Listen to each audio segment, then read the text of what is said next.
सपनों की ओर एक कदम।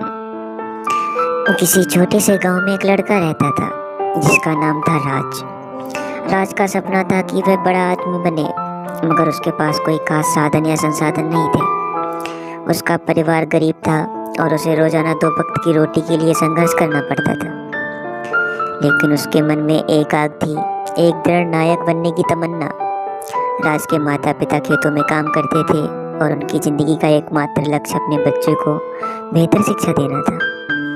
राज की माँ उसे हमेशा कहती थी, बेटा मेहनत का फल हमेशा मीठा होता है। अगर तुम मेहनत करोगे तो तुम्हारी मंजिल ज़रूर तुम्हें मिलेगी। ये शब्द राज के दिल में बैठ गए। उसने सोचा, अगर मुझे कुछ करना है तो मुझे मेहनत करनी होगी। राज ने अपनी पढ़ाई में पूरी मेहनत लगाई।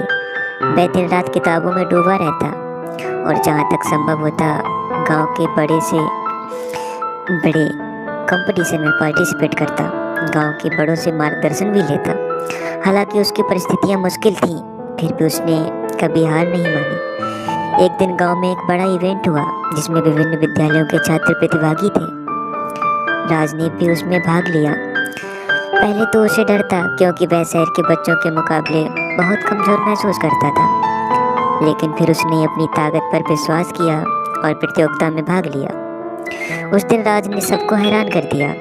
उसने प्रथम स्थान प्राप्त किया। ये जीत सिर्फ एक प्रतियोगिता की जीत नहीं थी, बल्कि ये उस लड़की की कड़ी मेहनत और आत्मविश्वास की जीत थी। राज के इस प्रदर्शन ने पूरे गांव को प्रेरित किया।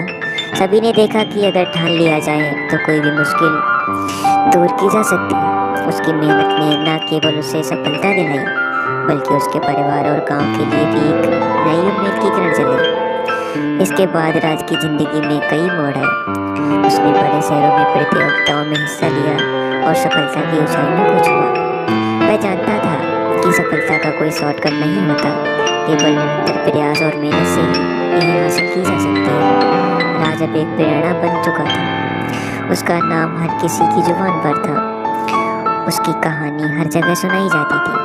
राज की कहानी हमें ये सिखाती है कि हालात चाहे जैसे भी हों, अगर हमारे दिल में कुछ करने का जुनून हो तो कोई भी कठिनाई हमें हमारी मंजिल तक पहुंचने से नहीं रोक सकती। असली सफलता उस रास्ते में छिपी होती है जो हम चुनते हैं और उस रास्ते पर लगातार चलते रहते हैं। तो मेरे दोस्तों, मेहनत करते रहिए।